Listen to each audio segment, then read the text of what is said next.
You can relax. Colleen and Erik have a podcast. The world is scary and we're locked in our home, but now we have big microphones, so you can relax. That's the name of our podcast. Hello, everybody. Hi. Welcome to Relax. I'm Colleen Ballinger. And I am her common law husband. Common law. What does that mean?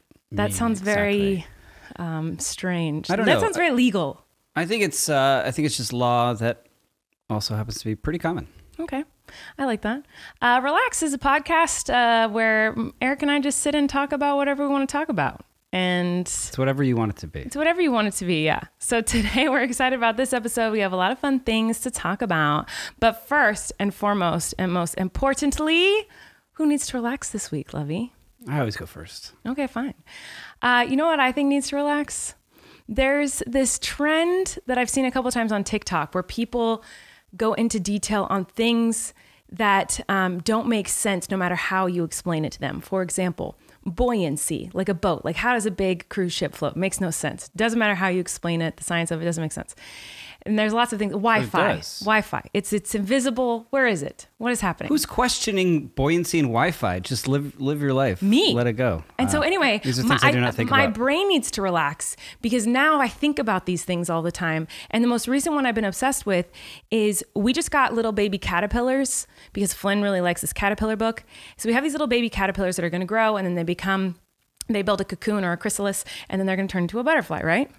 Okay. It sounds like you know what you're talking about. Yeah, I do, because I've researched this so many times and it makes no freaking sense. The caterpillar makes the cocoon, turns into goo. Inside that chrysalis is goo. It turns into like a liquid, and then it 2 days later comes out as a butterfly with beautiful like designs and colors, like, and legs and eye. What do you mean? I've watched so many videos on this trying to understand it. It makes no sense. Surely someone's like stuck a camera in there, like a little microscopic camera, yes, and watched it happen over these 2 days. Is it 2 days? It depends on the type of caterpillar. It depends on the type of cocoon. It depends on all the things. But it doesn't make sense. I've watched it so many times in like an X-ray vision type camera on YouTube. There's videos of this. It just is magic. It doesn't make any sense. And now I just want my brain to relax. Because there's all these things like the cloud. What do you mean? What do you mean the cloud? Well, it's like server storage. Where is it? Probably in the Bay Area. What do you mean? No, what does this mean? This cloud? It's like server space. No, explain it. It makes no. There's things that I don't have to. But it doesn't make any sense. Where's this cloud? Where's my pictures are just in the sky? This cloud?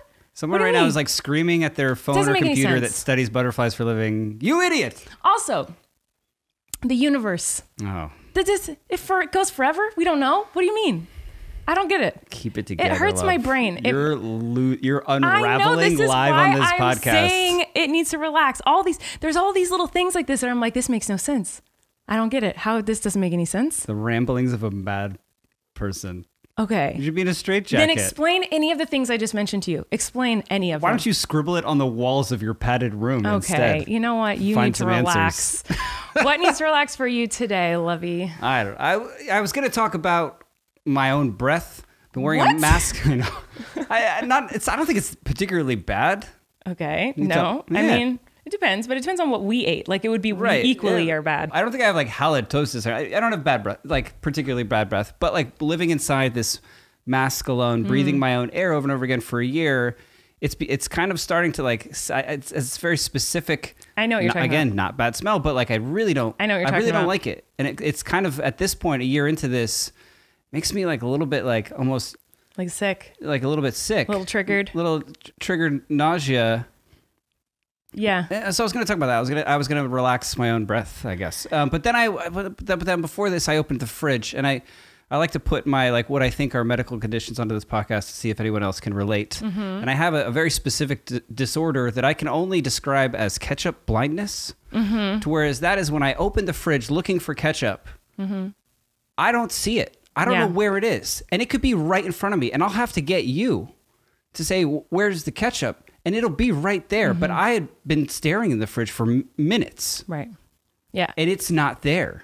I have really bad news for you. Explain that to me. I have really bad news for you, love. Are you constantly just hiding the ketchup around? No, it's not just ketchup. You do it with everything. I have fridge blindness? You have fridge blindness. Every time you open the fridge, I feel like you call to me and you're like, where's the mayonnaise? There's no mayonnaise in here. Where's the deli meat? I should also note that our fridge organizational skills, it's full below average. Definitely. The lowest of the totem pole, and also like full of leftovers that I've never seen you eat a leftover. I know personally I've never eaten a leftover. No. But we always put them in the fridge. Just in case, yeah. Just in case one day I don't know. A miracle will happen and one of us will. We've never eaten a leftover. We own Tupperware that only exists to put these leftovers in the fridge to then weeks, if not months later, clean them out. I don't know what this face is, but I'm going to continue talking. Shooketh. Well, what are you doing with this Tupperware? Wait, what are you calling it? Are you being? You're joking. You've seen this online. You've seen this online. Are you being serious? There's another podcast. There's another podcast. I can't get into another one of these. these. I'm so sorry. I don't know anyone famous. I don't know anything. I'm really stupid when it comes to pop culture and famous people. But they're famous. There's these famous people. I'm assuming they're famous. They have a popular podcast, and this clip has gone viral of them. I've seen it everywhere, on TikTok, on Twitter. Oh, it's already a thing? Yeah, it's already. No, say that word. Tupperware? Lovey, oh no. Is it Tupperware? Yes! With a P? I thought this man was the only man on the planet who thought it was Tupperware. I thought you'd seen this clip of this guy. Well, they're tubs. It's Tupperware. But they are tubs. Do you know what a tub is? It's not a tiny basin that holds old food. Okay. Is it Tupperware with a P? It's Tupperware. But this is a viral thing from another. There's another podcast where these two guys are talking and this guy says something about Tupperware. Yeah, I must have heard it there. You really thought it was Tupperware. Is this a universal thing? Because now my mind is blown. Because I thought it was just this one guy who pronounced it wrong. First of all, I still believe that it's Tupperware and will continue to say Tupperware. I've never said Tupperware. That's very strange. This is worth me pulling it up. Okay, I have found the clip, so you can listen. This clip has gone viral, and I think it's so funny. I love it. So it's these two guys, I still don't know who they are, arguing about Tupperware, okay? That is legit the same Tupperware I give my 5-year-old daughter for school every day. What are you saying? Say it again. Tupperware? Say it again, slow. Tupperware? Slow, very slow. First, say the first syllable. Tub. Wrong. What do you mean wrong? I thought I caught that. You're throwing bees at me. It's what is it? Peas, babe. What are you talking about? Tupperware. Tupper. It's Tupper? It's Tupper, babe. It always has been, always will be. Yeah. Did you know that? Pimp, that it was Tupper? I thought it was Tupperware because it kind of looks like a tub. Yeah, I think so. February? That makes total sense. Yeah. So you're saying my whole life, I have a clinical doctorate degree in physical therapy. Yeah. I've been walking up to people and saying, do you have Tupperware? Tupperware. Or can I take that home and some Tupperware? Yeah, Tupper. Yeah. So anyway, I've seen that clip a bunch, so I thought you had seen that. Wow. I think he should be more confident with it and just just own it, and that you just own it. Yeah, claim that it should be Tupperware and not Tupperware. I'm a little bit shaken now. Any case, I can't find the ketchup. I think that is a universal. I feel like I get that way too. When I open the fridge, I can never find what I'm looking for. But my problem is more But it's right there, and I don't see it. Like it is. Mm-hmm. Yeah, it's right in front of your face. My issue is that I open the fridge and I forget what I was looking for. Like I will open the fridge and be like, I'll be like, I need to get the ketchup. As I am opening the fridge door, the thought is gone from my mind, and I'm like, I don't know what I was looking for, and I would just have completely forgotten. That's more my issue. That I understand. That makes sense. That's that's everyone. Yeah, I think yours is everyone too. But I do agree that needs to relax. So your breath and not being able to find ketchup need to relax. Yes. And your knowledge of Tupperware. Was it invented by a guy named Tupper? I don't know. That's the name of the brand. It's Tupperware. Oh. Anyway, if any of you guys watched last week's episode or listened to it, thank you. We had fun watching the first episode of Haters Back Off. It was super fun. But in deep commentary. Yeah. In that episode. I was very excited, and I was just so chatty, and I felt very it felt weird to just kind of talk about my own project for an hour and a half. Yeah, so many stories, and it's fascinating stuff. A lot of stories. So we don't know if you guys want us to do that more. We thought we'd let that one breathe and not go back to doing that for the rest of the series, unless people were into that idea. And we thought maybe for this episode, we would go into a little bit of our background, because what we usually talk about is our background in the entertainment industry. You know, we've talked a lot about that on this podcast, about our different jobs and how we got into what we do. And we talk a lot about, you know, Eric's an actor and I do Miranda and all that weird stuff. We've talked about it a lot. But last night we were talking about, for a quick minute, when I worked at Disneyland, and Erik had all these questions and he was like, you know what, actually, maybe we should talk about this on the podcast.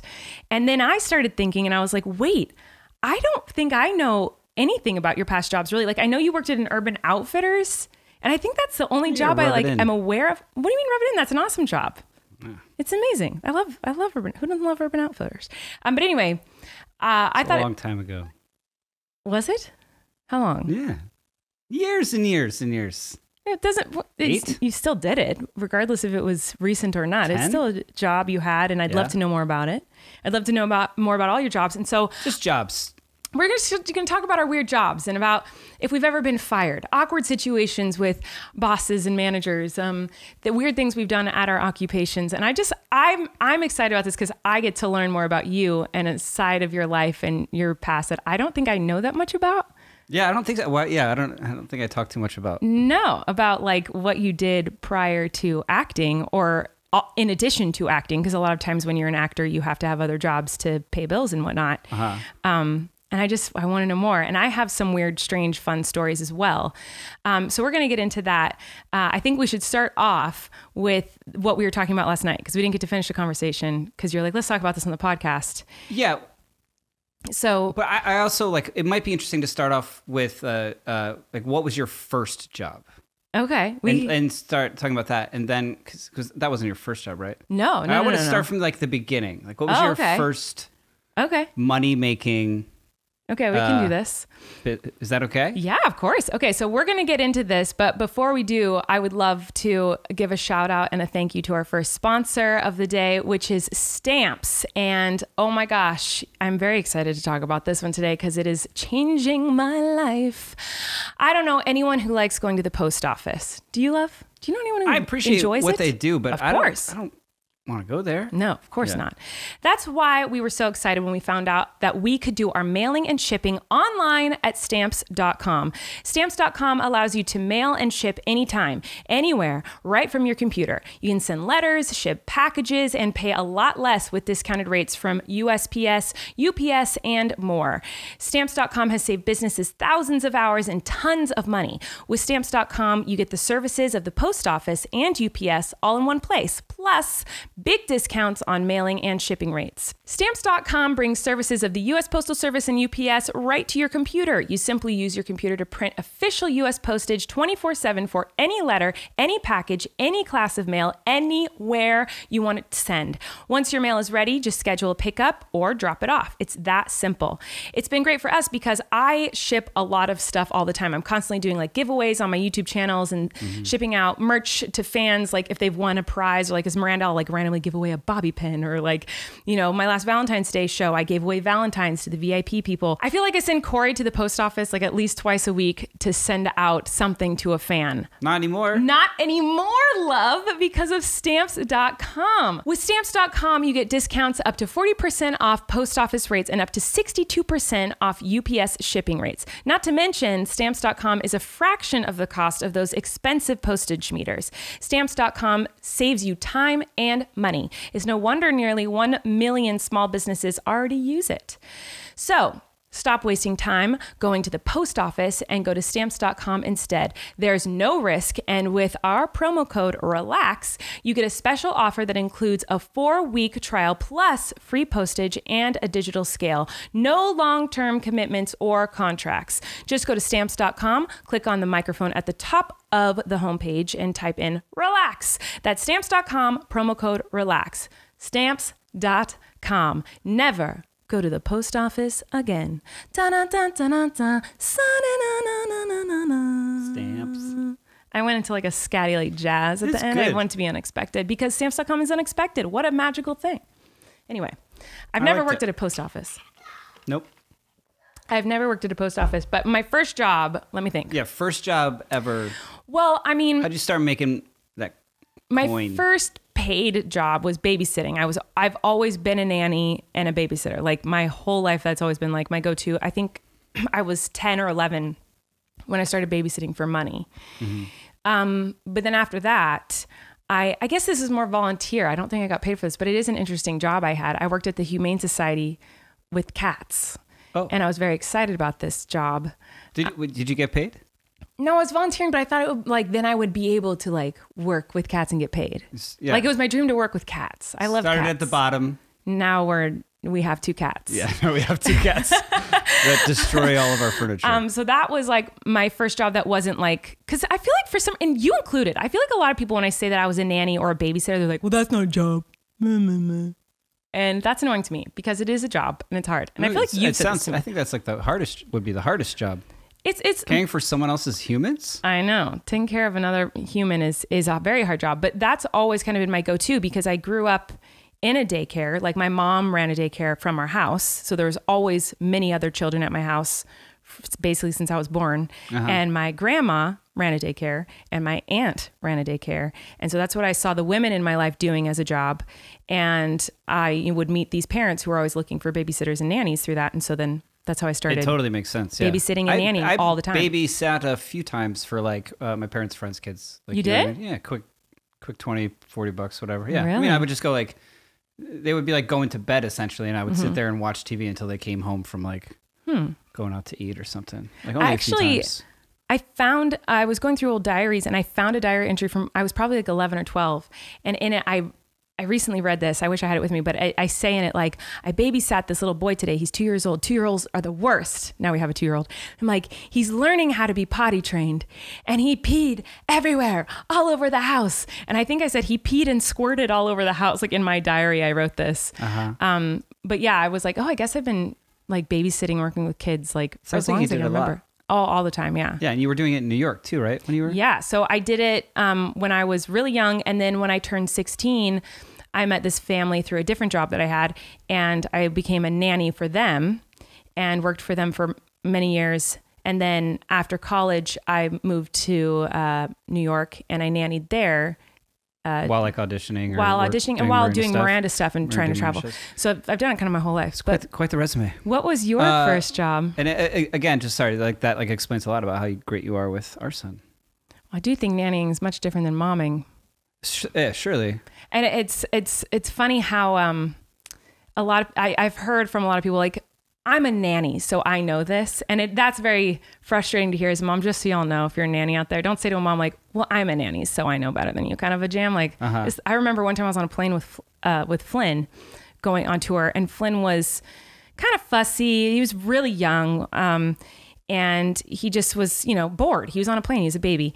And this woman in front of me turned around and handed me a Tupperware, a tiny little Tupperware box of like noodles or something in it, macaroni noodles or chips or something that shook. And Flynn grabbed it and started shaking it, and he was entertained by it because babies are entertained by new things for 30 seconds. That's how babies work.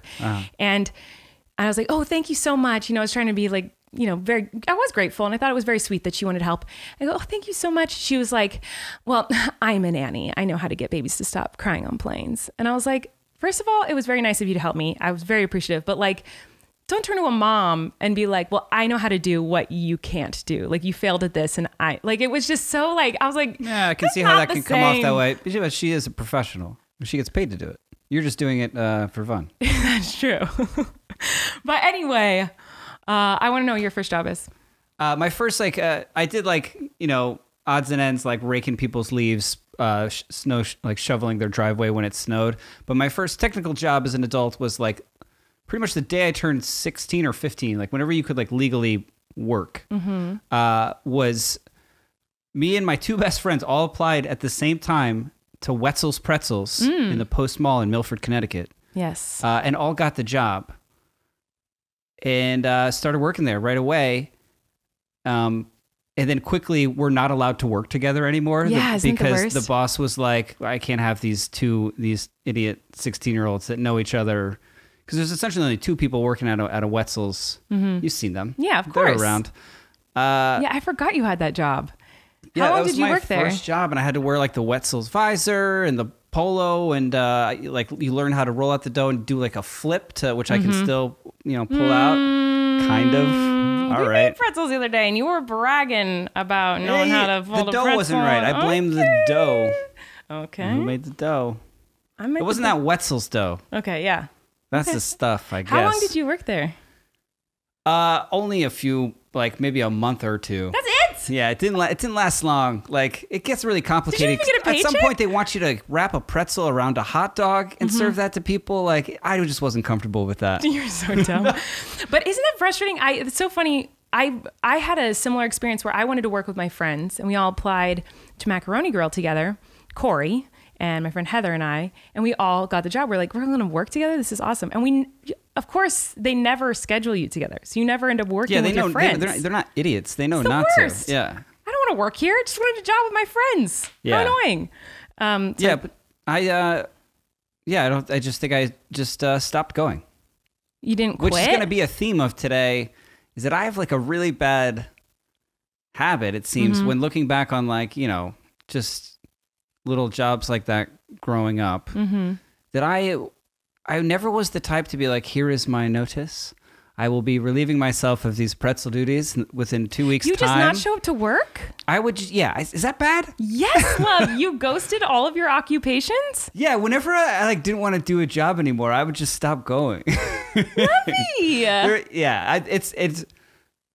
There was one place I know that I became like the people that like ran it would talk, like they would still talk about it. Like, oh, this one kid. He just never showed up. But then it's worse than that. What? Well, I worked at like a kind of clothing outlet, all like sporting goods, like kind of store, called Bob's Stores. Okay. It was like I did not know this. Bob's Stores. Bob's Stores. Also stores in Milford, multiple? Connecticut. Maybe he had a couple. I don't know. No, but it was called Bob's Stores. It wasn't called Bob's Store. Bob's Stores, yeah. And it was like a big store. It was like a Kmart or a Walmart, but it was like a very like a privately owned, and there was only a couple of them. Okay, but it was called it was called Bob's Stores. Yeah. But it was a singular store. Singular store, but it had many departments. Why did they pluralize it? Okay, anyway. I don't know, but when I was in high school, I worked there for a bit. In which department? For like a summer. In which department? I think men's. Okay. The men's department. I don't know why you're so disgusted. I mean, I agree, but I don't know. It was like that half. I worked there for a whole summer. I kind of liked it. I liked the people I worked with. They were all like nice. And then this one night, I was like a Friday night. I was stuck working, and there was gonna be like this is Connecticut growing up. Like there's gonna be a party, a high school party, which would either take place like in the woods or like on a specific hole of a golf course or something, and I really wanted to go. My friends were like, I wanted me to go. And I was like, but I'm working. And then I had you got like a 10-minute break, just 10 minutes. And you would just walk outside and for 10 minutes and just like, there was like a pizza place. Did you leave during your break? Go sit in the pizza place for a second. So on my 10-minute break, my friends came and they're like, yeah, we're going to that party in the woods. And I just kind of like looked back at Bob's and I looked back at the car. And then I got in And you just never went back to Bob's again? And I just never went back again. No communication between us. Lovely. I don't even think I went back for my last check. I just 10-minute break and I never came back. And so it became, I talked to someone like years later who had worked there like, oh yeah, you're that guy. You were like a legend because like they're all still waiting for you to come back from your 10-minute break. But so you did this for all of your jobs? You just would just not, why? Why can't you I feel like you're disappointed in me. You're giving me like disappointed mom energy. No, I'm so confused by it because it's like, why not just be like, I mean, that one I get it. You were like trying to be a rebel and be like, I'm going to go to a party. I don't want the confrontation. But also, you went to a party in the woods, which is the weirdest thing I've ever heard. And that's like... You didn't have those? What do you mean a party in the woods? What do you do at a party in the woods? You have nothing, you can't plug anything in. So you have no music, you have no like entertainment, no lights. Like somebody's parents' house when they were like out of town. But like, I don't know, there would be like just like wood spots, or like off a golf course. And that's where... Wood spots? Yeah. And what do you do at this party? How is it a party if you're drugs? Just no, for real though, what do you do? Because if you're just in the woods, there's no lights, there's no TV, out, there's no play music on their car from their car. So you drive just, a hang car out, into the woods, drink non-alcoholic beers. Yeah, right. Wait, that what? kind of stuff.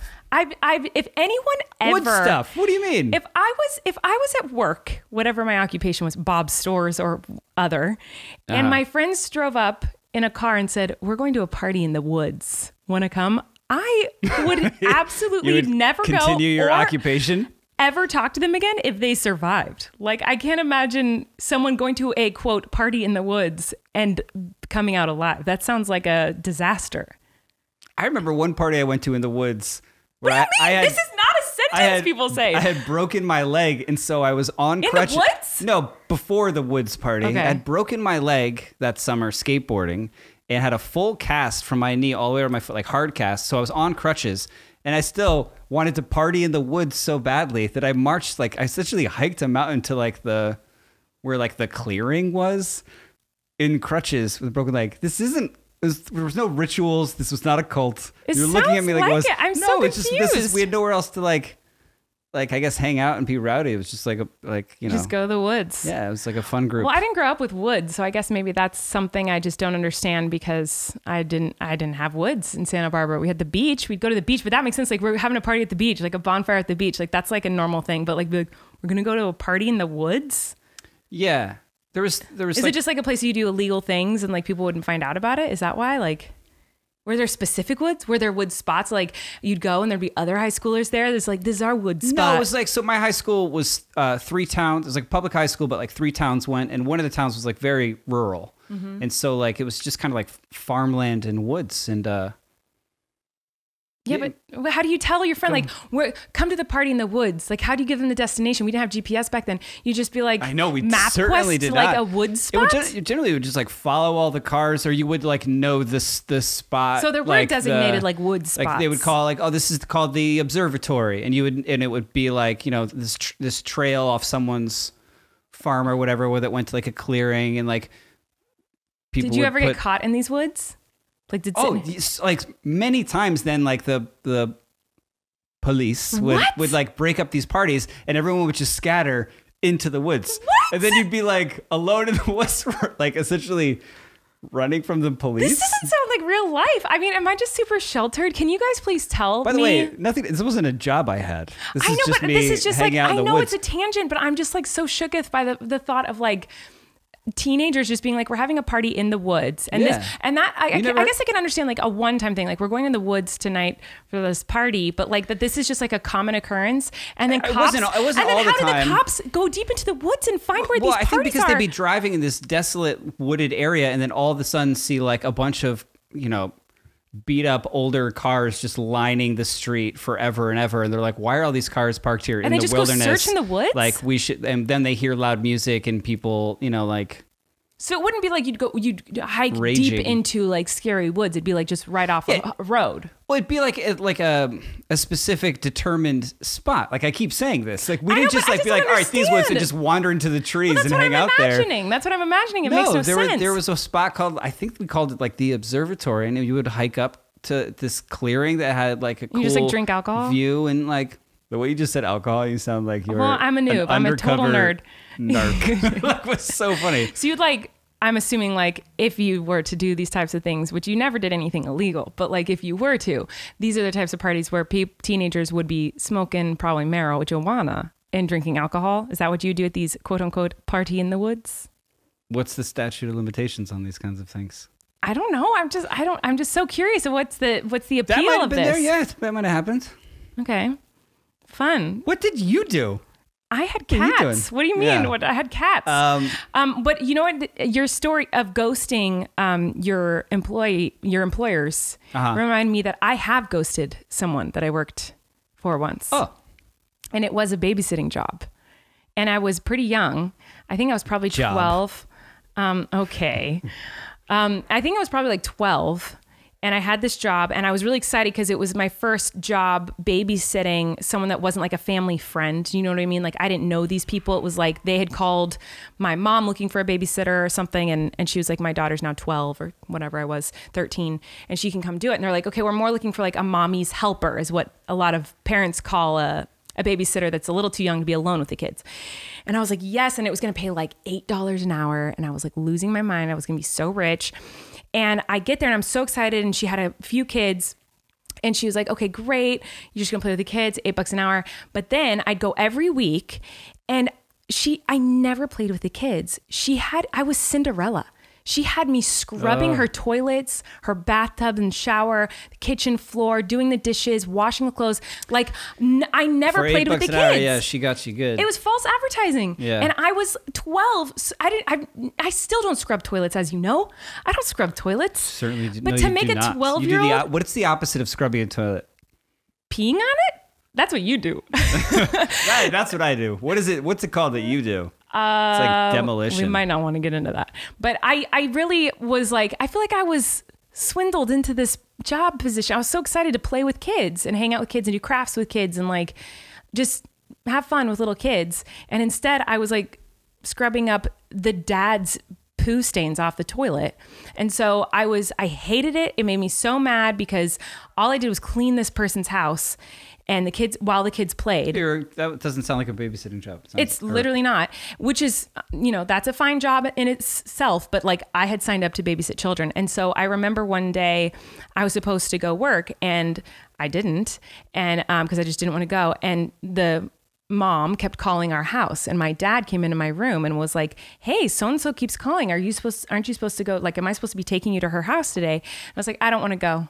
And he was like, well, you need to talk to her and tell her that you don't want to go. And I was like, no, I'm not going to. I wouldn't have told you that. I would have said, okay, just going to ghost him.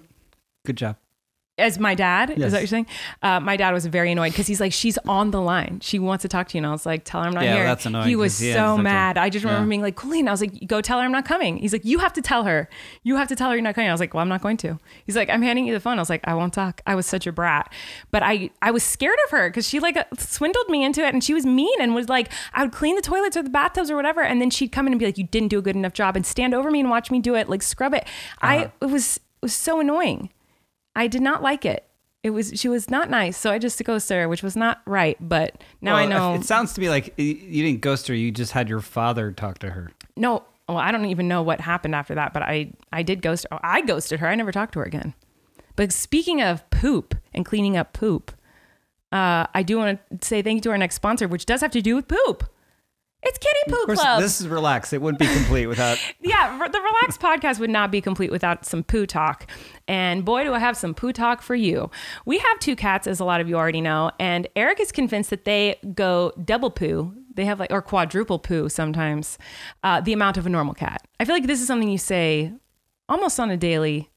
You'll say like, these cats poop more than any cat in the world. Like, you are very obsessed with how often they poop. You could wind your watch to just the sound of the side of them scraping. Yeah, the scraping the sides of the litter box.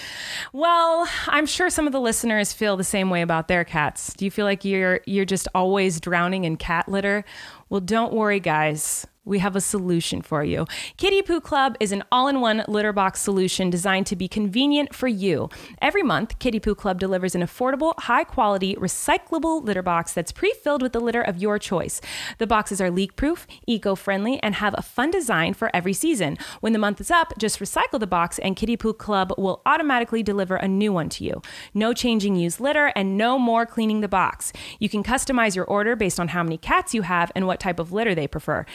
And Kitty Poo Club has a no-risk guarantee, so you can easily customize or cancel your subscription at any time. So I think it's really fun because they have like cute designs on the boxes, like depending on like the time of year it is. So the cats can have something cute to look at and be like, oh my gosh, it's fall. I didn't even realize until I was pooping now. Who doesn't like a little ambiance when they're on their... Yeah, everyone wants some ambiance. You know, we use our cell phones. What do they have? They got doodles on the litter box, you know? It's pretty much a cell phone to a cat. But it is... It's as far as their brains go. It is really convenient. It has helped us so much with the amount of kitty litter and poo that we have dealt with in the past. It's really wonderful. So if this sounds interesting to you and you want to give it a try, give yourself the gift that keeps on giving the whole year, a Kitty Poo Club subscription. Right now, Kitty Poo Club is offering you 20% off your first order when you set up auto ship by going to kittypooclub.com and entering promo code RELAX. Just go to kittypooclub.com and enter promo code RELAX to get 20% off when you set up auto ship. That's kittypooclub.com, and don't forget to enter promo code RELAX at checkout. Check it out. Now, they don't get a song? I feel like I've done songs for Kitty Poo Club, but I'll write a new one. Kitty Poo Club, it's time to... Wait, hold on. I need to think about this. I wasn't prepared. Now I feel stressed. Did you get a scat? Stamps.com got a scat. Skibbity squababa. Kitty poo. Kitty poo. Okay, anyway. All right, let's get back into this. Sorry we got a little derailed there talking about the woods, but I just had a lot of questions. So anyway, getting back into occupations. What we were talking about last night, can we get into this now, or do you still want to go through the chronological occupations we had? No, I want to talk about how this all came up. Was that you showed me that someone had resurfaced an old video of you working at Disneyland in their production of High School Musical 3. Yes, I used to work at Disney, and that's what I did. I worked at that show. And in this clip, you were explaining to me that while you were still working there, Miranda had just started to kind of circulate and take off, if you will, amongst certain the theater community and whoever saw it on YouTube, but you're still working there, and you started to, was it conscious or subconscious, incorporate it into your performance Very in High conscious. Who were you playing in High School Musical 3? Well, how it works is you play yourself. So I worked at Disneyland, and I've told this story many times, so I'll go over it briefly. If you want to know the deeper dive into the story of me getting fired from Disneyland. I talked about this on Jimmy Fallon. I've talked about this in many videos. But I was in the High School Musical parade, and you are yourself. So at the beginning of the show, I'm like, "Hey everyone, I'm Colleen," and there's a Disney voice you have to use. Is that it? Well, that was kind of. It's a lot louder. It's do it. Just lean back a little bit. Do it. Okay. Yeah. I'm scared. I'm Colleen. It's like that. And I also did play as Disney where I'm like, "Hey everyone, I'm Casey. What's your name?" That's how you talk it in those shows. Anyway, I like this. Oh my God. So I was myself, but you represent a character. So in High School Musical, there's two main characters that are girls, and one is Gabriella and one is Sharpay. Sharpay's sassy and bratty and rich and fancy, and Gabriella is the sweet, nice girl with a good voice, but she doesn't even realize it. That kind of a jam. So I got both parts. So it depended on the day I was working, but I mainly did the Sharpay, the bratty rich girl. So I have told the story multiple times of how I got fired from Disneyland because I kept doing Miranda in the show. So Miranda had just gotten popular, and the cast members started watching the videos, and then every once in a while someone would come to the park who knew of Miranda and had seen a couple videos. And so they would shout Miranda while I was on stage, and I would do the Miranda smile for them. And then it turned into a challenge where my friends would say okay, do Miranda in the show. I dare you to try to put it in. Because we would always do okay, today we're going to try to work in the word queef in the middle of the show and see if we can do it. Yeah, you're doing how many shows a day? 6 shows a day. 6 shows a day. For how long? Years. So yeah, as a performer... Yeah, you get bored, and you want to try it a different way. You want to try things out, and then eventually you're like, "What can we do to just make this more fun for us?" Mm-hmm. I assume that it's hot. It's very hot at Disney. What you're wearing is uncomfortable, and you're having to sing and dance in this heat 6 times a day. Mm-hmm. Yeah, make it fun. For people who aren't even really paying attention. Throw in a queef. Is that what you said? Yeah. Or am I just randomly saying that word? So we would challenge each other to say words. And that was very common. And so that would go under the radar of the people who are watching, the choreographers and directors. We did this in my theater too. Yeah, it's a common thing. Someone would try and have to say Sasquatch or something. Exactly. They just randomly in the play, someone would do it. And then we'd all be on stage and try to make each other laugh and whatever, and mess up their lines. So this was a common thing. And so it wasn't that weird that my friends would be like, okay, try to do Miranda in the show. And Miranda was new, and it was fun and exciting. It just started to go viral a little bit in the theater community. And so I would do it. And long story short, Disney has undercover employees that come into the park looking like park guests, but really they're there to judge you and watch your performance and see if they want to. Secret shoppers. Yes. So they're there to be oh, she's wonderful. She needs to do this more often. We want her performing more often in the show. So then they'll call you and be we're actually now going to give you 4 or 5 days a week to do the show instead of the 2 you currently have. Or you're not doing so great. We're going to take your 5 days and we're actually going to make it down to you only work 3 days a week and you need to improve. So when you work at Disney in the shows, as a singer at least, you're always kind of being judged on your performance, and you can lose your job at any time, or you can get more days at any time. So basically that's what happened. Is someone was watching, I was singing as Miranda, and I was obviously singing terribly.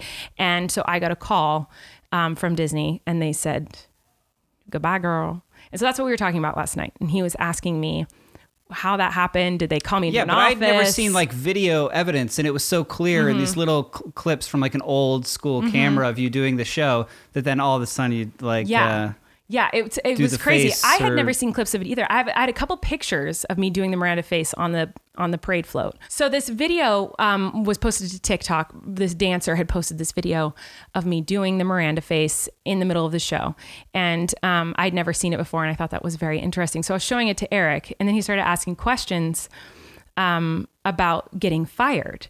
And I was like, oh, well, no, they called me, and I was actually with Ariana Grande when I got the call. And he was like, wait, we should talk about this tomorrow. So basically, I would work at Disneyland to save up money so that I could go on tour as Miranda, because I paid for my flights and my hotels. And every once in a while, the venues would pay me a little bit of money, but not very much back then. So I would work at Disney and then take breaks to go. And I traveled to Florida to do a show, and I got stranded in Miami because my stuff got stolen in my dressing room while I was on stage. So while I was on stage, someone went into my dressing room and stole my cell phone, You're the performer, my wallet. And while you were on stage, someone stole? Yeah, I was doing a Miranda show. Like, I flew myself to Miami to do a Miranda show in like this small little theater. Well, who has access to backstage? I feel like this was an inside job. Well, that's what I thought Was it ever too. assault? No, because I went to the woman who was in charge of the theater. No, she was a very nice woman. And I told her, she's like, oh no, I'm so sorry. And I was like, well, I'm traveling alone. I was probably 22 at the time. Like, I was pretty young.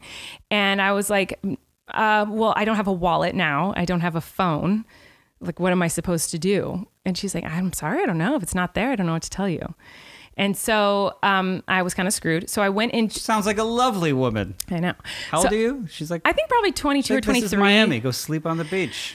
Well, I had a hotel, but it was kind of like a lame hotel. So she dropped me off at my hotel, and I went to the lobby computer, and it was missing keys. I remember this very vividly. It was missing keys on the keyboard. And so I was trying to message. I knew Ariana and Frankie, who were friends of mine, lived in Florida. And so I didn't know, because I'm stupid and from California, I didn't know the geography of Florida very well, but I knew they were the only people I knew in Florida, and I was screwed. I didn't know what I was going to do. And so I messaged her and Frankie with this keyboard that did not have a space bar. It did not have like multiple keys. So my message to her must have looked... Was this in the business center? Yeah, it was in the lobby, like right by the front desk. Ugh. But I remember her, I was like, she must think this is like some...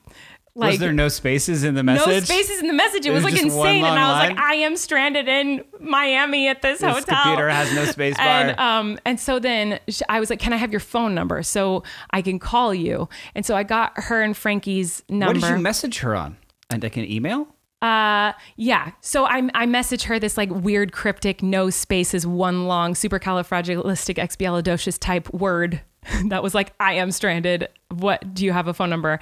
And so the next day I went back on that computer. I found directions like on MapQuest to the nearest like digital store, like a Radio Shack type of store, walked there, bought a burner phone because I had like cash. This is an episode of The Wire. I know, this is all real. Bought a burner phone and then walked back to, wait, this doesn't make any sense though, because how did they call me? Also, at what point do you get fired from this job? I know, because that's what's so confusing is now I'm like, wait, this doesn't add up. Are you just telling a random story, or at some point are you going to get employed and then lose this job?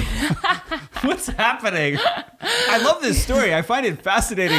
But you're like, speaking of being fired, I was in Miami this time and my phone got stolen. No, I'm so confused because I know that I was in Florida with Ariana and Frankie when Disney called me. I was at Universal Studios in Orlando, which is very far from Miami. Yeah. But I went there, and while I was in Orlando was when I got the call. But my phone was stolen from Disney. That I was fired. Maybe, okay. Thank God. No, Thank God, because now I thought I was crazy. No. So, but now I think I am telling you a pointless story because my phone was stolen.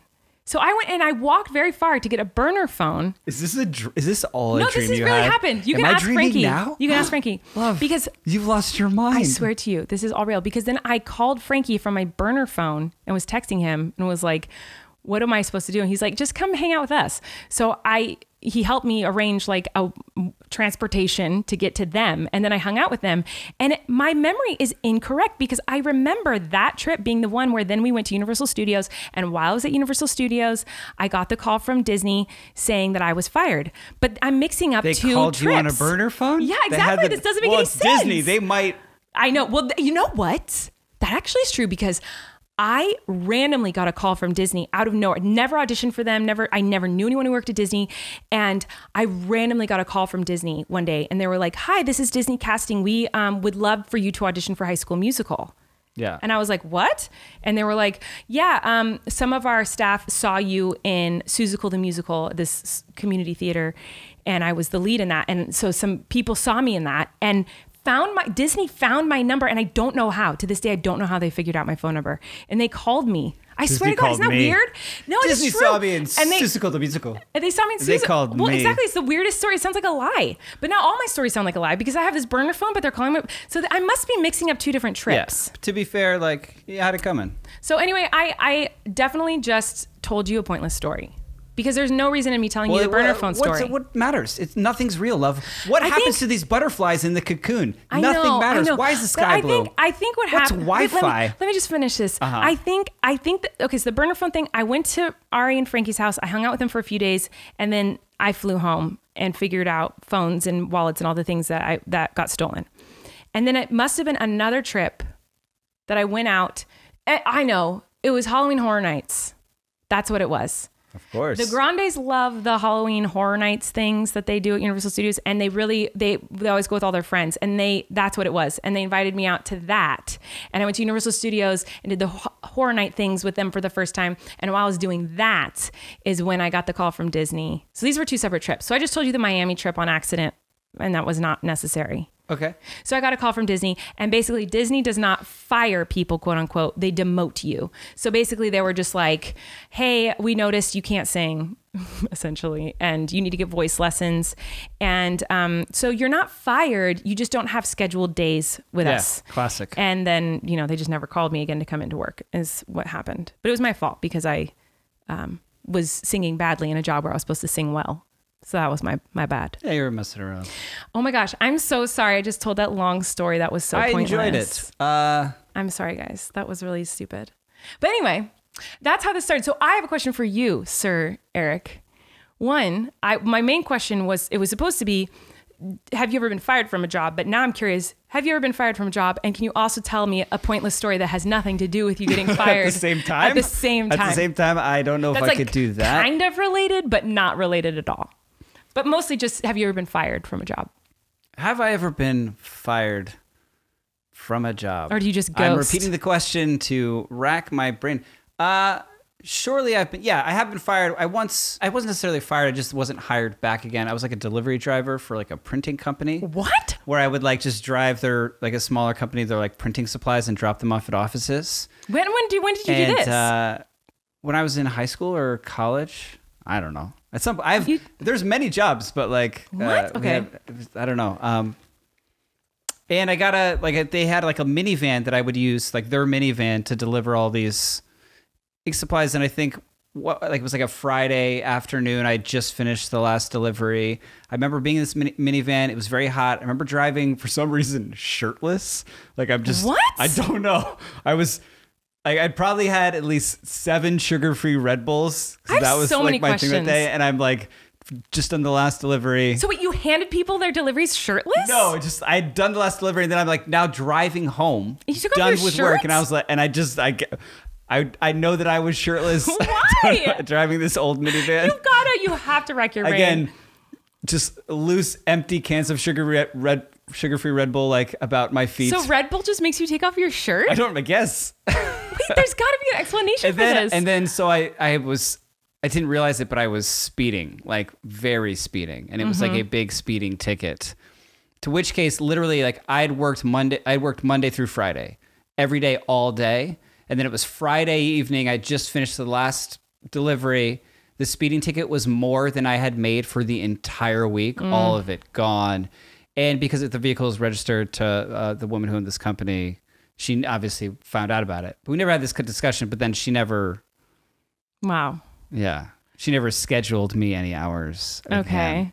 Wait, but, I still am just like, so sorry. You keep telling these stories and then I get, but then I get stuck on your random little tidbits of like the woods, and now I'm stuck on this shirt thing. What? You never drove around shirtless? No, but you're on the job. You're like doing a professional delivery service. Freeing. Imagine like a UPS driver dropping off a package for us with no shirt on. I would not open that box. Well, I'm not delivering that. I'm saying I was just for the drive home. In someone else's car, love. I don't know. You did not get fired for the ticket. You got fired because you were in her car without clothes on. Like there's gotta be a law against that. That's crazy. Have you never driven with your shirt off? Maybe when I go, well, no, but maybe when I've gone to the beach, I've been wearing like shorts and a bathing suit top. Right. So I guess that would be the equivalent. That's right? not the equivalent. You weren't going to the beach. You were working and delivering I'm not saying it's the things. equivalent. I'm saying being in just a bathing suit top would be the equivalent because of societal norms. But why can't you just remember why you would take off your shirt? Were you hot? I don't know. And I wanted to like roll the windows all down and like. Did you have air conditioning? Clocked out in my mind, like the job was done for the day. But didn't you have to drop off the car? Probably the air conditioning. It can get very hot and humid. Okay, fine. On the but East Coast in the summer. But didn't you have to drop off the car to her? Yeah, I would. So you put your shirt back on? I would put my shirt back on. So you finish a delivery, you take your shirt off, and you're like, "Oh, I'm almost there." As you're driving, you put your shirt back on? I don't know. I was 17, driving around without my shirt on. Let me live. Oh my god, this is shaking my brain parts. That's so weird. Yeah, probably like my favorite job, which was kind of similar, was another one that me and a best friend got together, but then they never scheduled us for the same time. Was a company called Party People.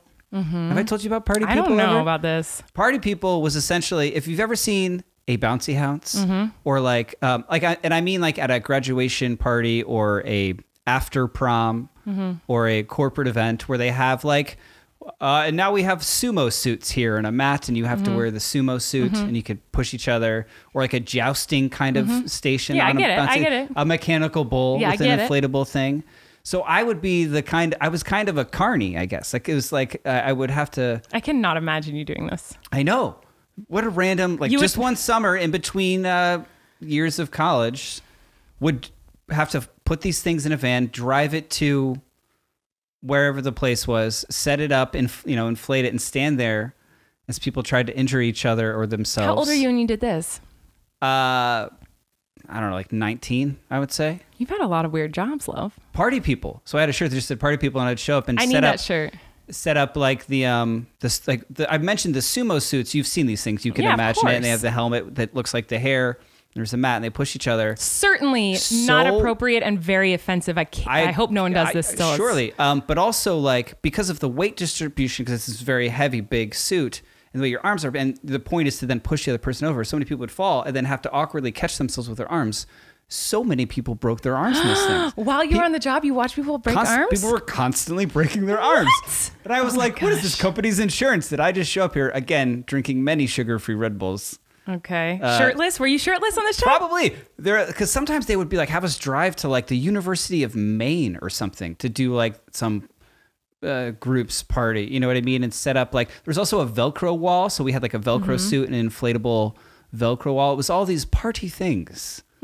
I wish I still had that Connect. I'd have them come set up some stuff here. I've searched websites like that many times, just looking for stuff to do for videos or for Flynn or whatever. But, speaking of being a party person, I think we should talk about this next ad, which makes me feel like a party person, love. Do you like that transition? It's a very party-themed episode. It is. Our next sponsor is CANDID CO. Are you unhappy with your smile? You don't have to be. Thousands of people have used CANDID, the clear, comfortable, removable, and practically invisible aligners to help straighten their teeth, and now they love their smile. Just like one of their customers, Cameron, said from Nashville, Tennessee. Cameron said, "Once I started CANDID, my life completely changed. My goal for my wedding was perfect teeth, and CANDID got me there." Cameron's from Tennessee. You don't want to... What? He's from Tennessee. You don't want to do a little twang? Yeah. Oh, I can try.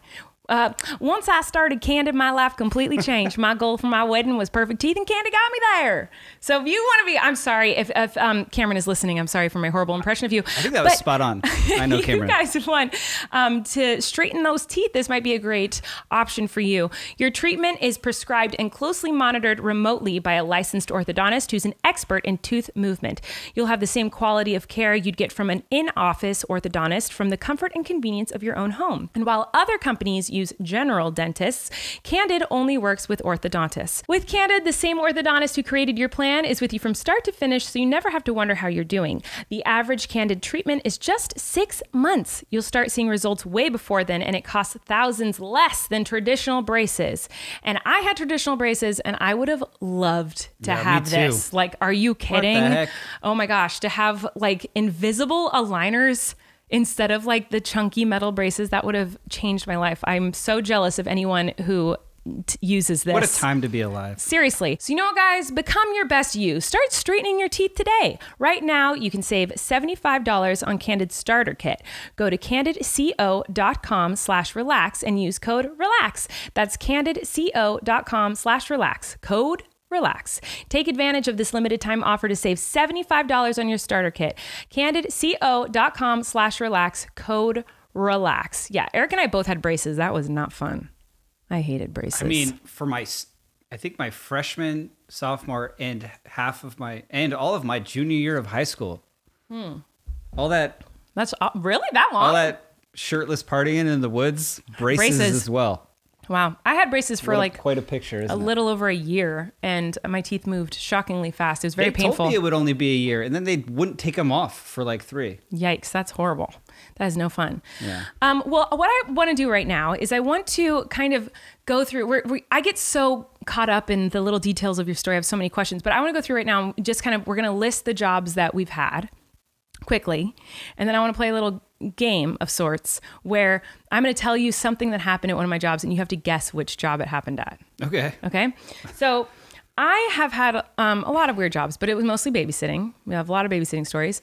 I worked at Disneyland. Okay. I worked at the cat shelter. I worked at a theater camp. I worked in a group called Nightingales, which was a, you know, when you go to the mall and you see like people dressed in like hoop skirts and ringlets and they're singing Christmas carols. Yes. I did that. Of course you did. I was a nanny, obviously. I worked at a restaurant, an Italian restaurant, and I've done a lot of Miranda gigs. Okay. So that was basically my occupations that I've done. So, okay. Do you want to tell me yours? Do you have any of these or do you want me to just do it? Yeah, I can do that. Okay. Tell me your list of jobs. Okay. Wetzel's Pretzels, Party People, Bob's Stores. These are ones we've covered.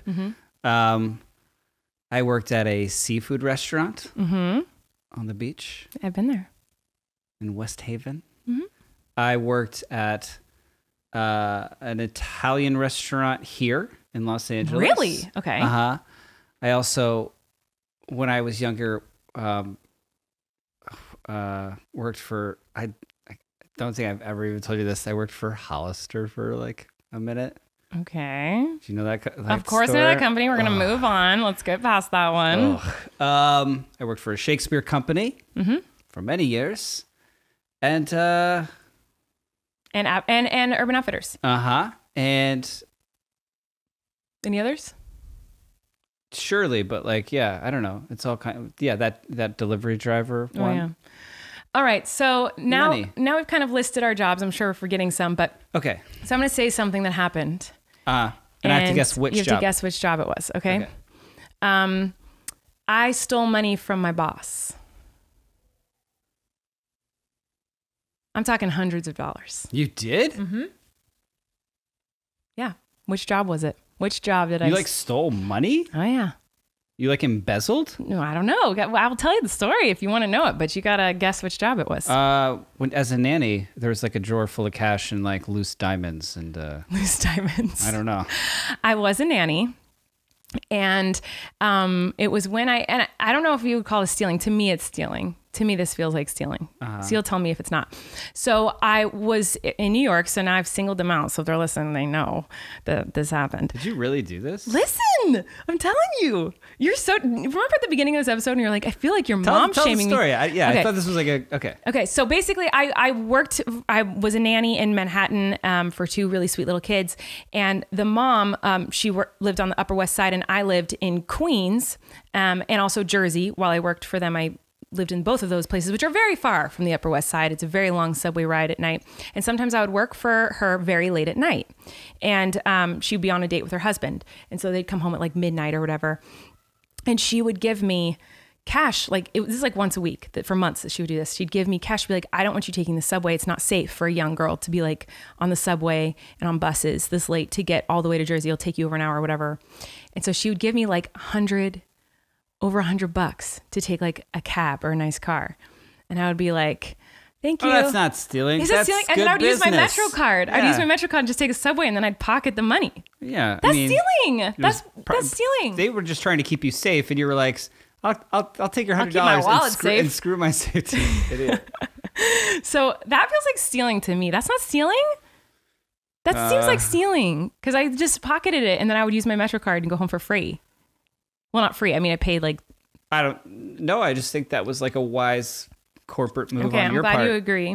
All right, do you have appropriation of funds that were already given to the business? Okay, so do you have any stories? Which job of those did I find a dead body by the dumpster? You did not. What? Is this a true story? Well, I mean, this is a person. This is a human life, love. Wait, are you being serious? Yeah. You've seen a dead body? With all the forensic files we watch, you've never talked about how you've seen a dead body? Well, I didn't know that I didn't know. I just thought the person was asleep. I would guess one of your restaurant jobs. Yeah. But because you said by a dumpster, and I know you like. I don't know if we should put this one in. I don't know. I went to. Why? I went to. You have to like take out the trash. Right. If you are a busser, I was a bus boy. With my bin. And then I would have to take out all the trash. Is this the Italian restaurant? Well, let's not say the restaurant. Okay, I won't say. Okay. But yeah, I thought there was just a man sleeping. A homeless person sleeping by the dumpster. But like then. Did you find out more information? Later, I didn't. There wasn't much to find out. I just like. Did you tell your boss? I have so many questions. What did you do? I think I notified someone who then like I don't know. Someone did like a welfare check and it turned out that this person. So you didn't know they were dead? No. But then after you found out they were dead, were you like, oh my gosh, I saw a dead body? Yeah, then I went and poked them with a stick. No, that's not what I mean. Like, once you found out, were you like, oh my gosh, I can't believe I just saw, like, I feel like that's jarring to find out you've seen a dead body. I don't have, strangely, I have no like visual memory of it. That's so crazy. Yeah. And the Grandes were there. It was really weird. Lovey, don't make fun of my stories. That's crazy. Oh my gosh. How about this one? I was told by fellow employees that I was annoying. And they didn't want to hang out with me. Which job was that? Is this like one of those trick ones where it's like E all of the above or something? Oh, come on. Yes. No, this really did happen. It you're really so it broke popular. my Everybody heart. loves you. Why? That's crazy. It broke my heart. Who wouldn't want to hang out with you? It happened. What job? Macaroni Grill. No. Disneyland. Yes. Really? Mm-hmm. Which show? Playhouse Disney. So basically, there were people working Playhouse Disney that were like, "You're not cool enough." No, it wasn't that. They were amazing, and you can tell me this story, but you need to tell me how they told you that they don't want to hang out with you in their Disney voice. Okay, but no, because they didn't have Disney voices because they were puppeteers. So it gets worse. You're even more of a listen to the story. So how could this story be worse? I was in this show called Playhouse Disney where I was the only human as a performer. The rest of the performers were puppets. So I would interact with Mickey Mouse and Minnie Mouse and all of them. And the puppeteers were awesome. I love them. I don't even hold against them that they felt this way because I agree with them. Like, they're so cool. And they have a very hard job where they have to be like crouched underneath a stage, and they all have like back and shoulder and arm problems for the rest of their lives, have to get surgeries because of like 6 shows a day of their arm in the sky for an hour. It's a lot. Respect to puppeteers. Respect, like insane respect. It's hard. And I'm telling you, like, I tried to do the puppets and they're so heavy. It is very, very hard. So anyway, we had a green room. So there's like 6 to 8 puppeteers and me. And I had my own little tiny little changing area. And then we'd all hang out in the green room. And I am me and insane. And I would go in there, and in between our 6 shows, I'd be like, what should we do? Should we play a game? Let's play this. Oh, I brought this game for us to do. Oh my God. And I would be like, I just wanted, you know how I am. You're hate a theater nerd. These were professional puppeteers. Well, and you will think about at night, it's midnight, and I come in, I'm like, do you want to play Scrabble? You want to watch a show? And then I will tell you stories. And and you're like, I'm sleeping. Like, leave me alone. Like, that's kind of how they felt. And so I could tell they were all really annoyed with me one day.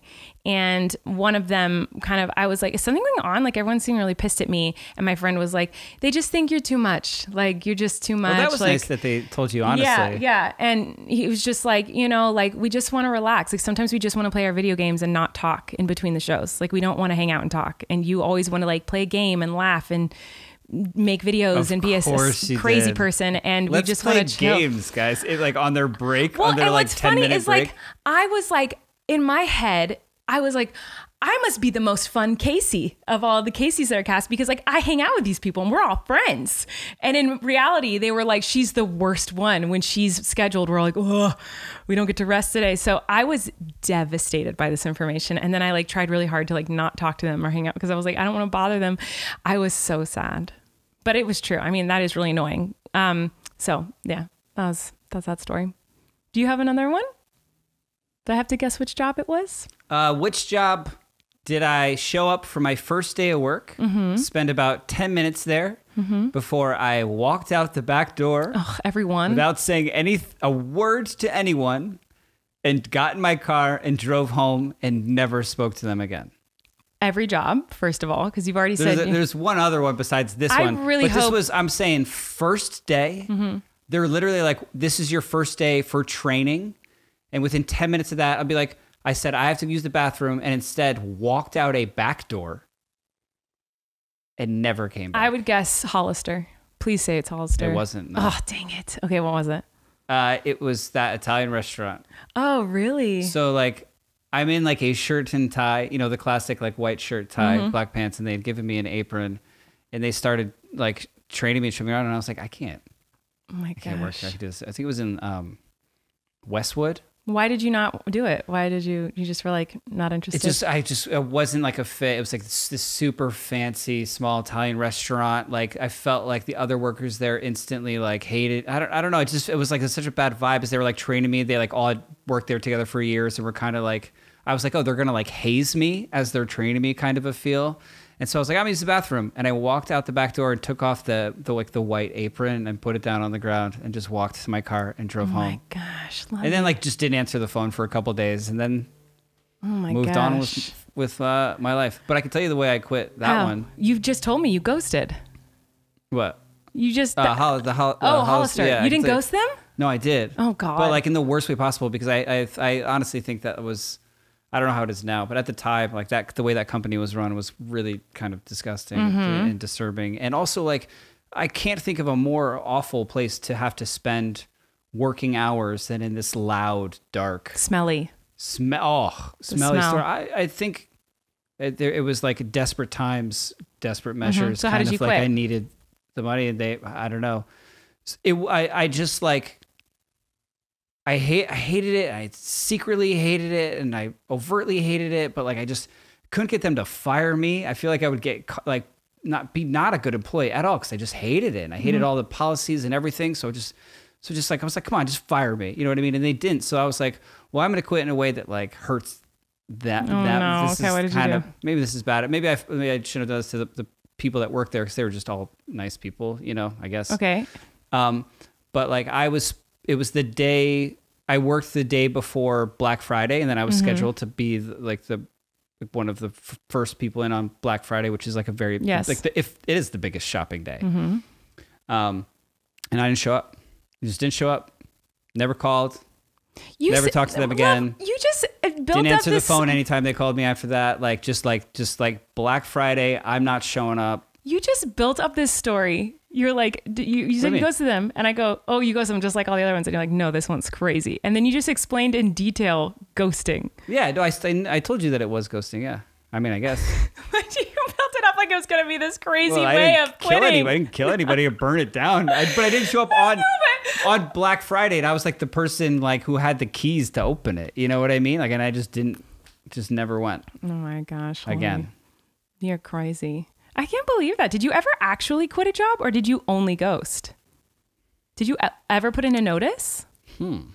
Yeah, with Urban I did, 'cause they were very nice, and they always gave me time off for like when I was first started. So one job out of all the jobs you've listed, there's only one that you actually gave a notice. Yeah. Well, you know what's one thing we just can't quit? Brooklinen sheets. I'm not quitting those sheets. Not only can we not quit them, we got more. We just got our new Brooklinen sheets in, and they're so glorious, you guys. So we love Brooklinen sheets. We had some, and they were incredible that we literally just went and bought more. I wanted more. We literally got more.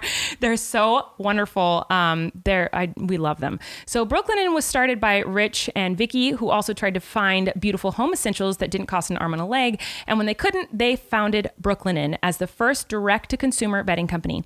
They work directly with manufacturers to make luxury available directly to you without the luxury level markups. Brooklinen has a variety of sheets, colors, patterns, and materials to fit your needs and tastes. Brooklinen has over 50,000 five-star reviews and counting. They are so confident you'll love their products. They even offer a 365-day money-back guarantee. And Brooklinen is so much more than sheets. They've got comforters, pillows, towels, and even loungewear and more. And we really do love these sheets. They're like, how Erik describes them, he says, they're so crisp.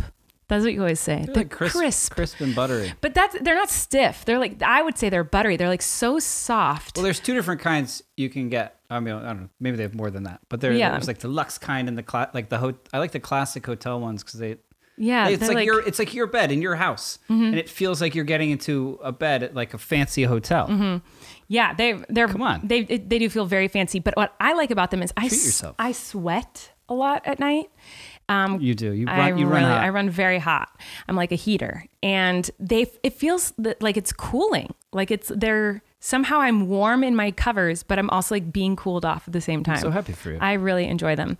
So if you guys want to check it out, go to brooklinen.com and use promo code RELAX25 to get $25 off when you spend $100 or more, plus free shipping. That's BROOKLINEN.com and enter promo code RELAX25 to get $25 off when you spend $100 or more, plus free shipping. Brooklinen.com and use promo code RELAX25 at checkout. Go check it out.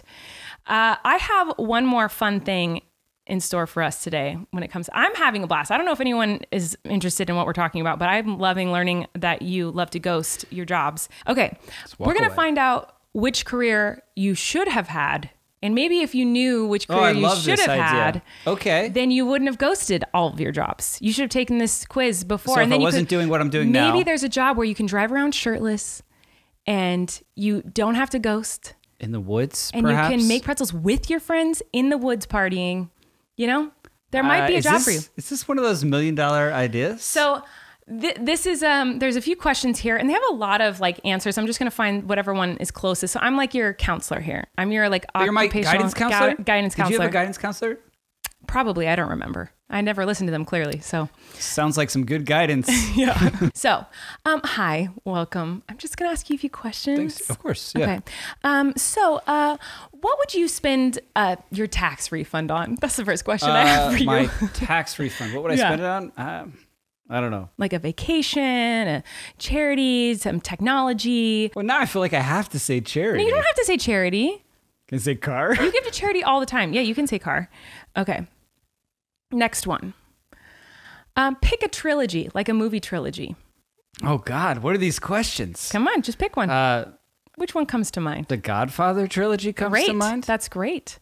What would you bring on a desert island? What would I bring? What is this? This is how you're going to tell me what I should do for a living? This is how we do it. There's not Wi-Fi on the island, right? A guitar. I bring a guitar. Okay. Yeah. And like food and water and like wine. Okay. How big is the suitcase I can bring to this island? We got it. We're moving on. Okay. I got your answer. Who is your dream dinner guest? You. Oh, thank you. Pick a famous person. A famous person? Yeah. Dream dinner guest? Yeah. You should see these options. Can I tell you the Wow, options? this is blowing my mind. These are like, I thought you were just going to be like, so do you like woodworking? And instead you're like, No, I think this is better. Okay, here's your options. oh, okay, give me options, please. Okay. Yeah. Steve Jobs, Beyonce, the Dalai Lama, Oscar Wilde, Maya Rudolph, Stephen Hawking, Jane Goodall, Serena Williams, and Michelle Kwan. Which one? Who would you want to I honestly only remember 2 of the names you just said. I'm gonna say I one of don't those. remember the first ones. Okay. Jane Goodall, she can tell me all the gorilla stories. Literally? Sounds like really cool. Yeah, I agree with that.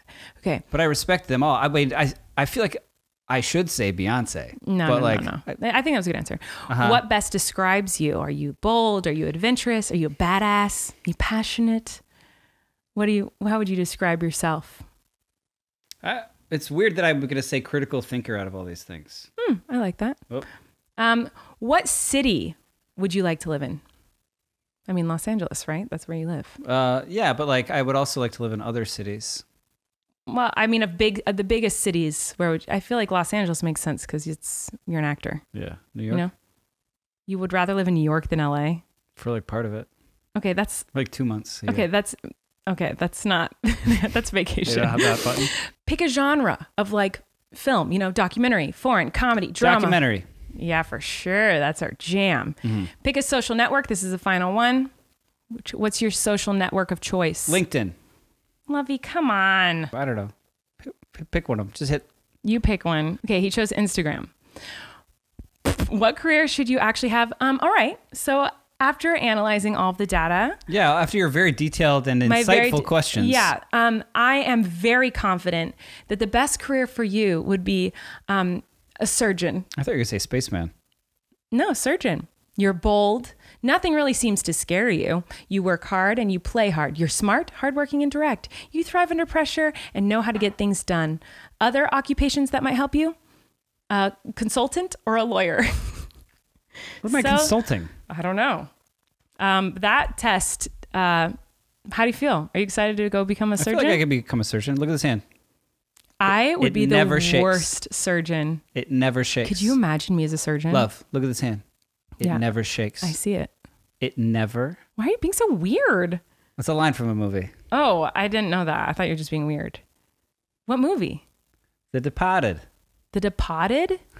What's the Departed? Like depotting a plant? It's The Departed. It's a Scorsese movie with Jack Nicholson and Leonardo DiCaprio. It takes place in Boston, so they say Departed. I'm saying Departed. Like and they talk about how their hands don't shake?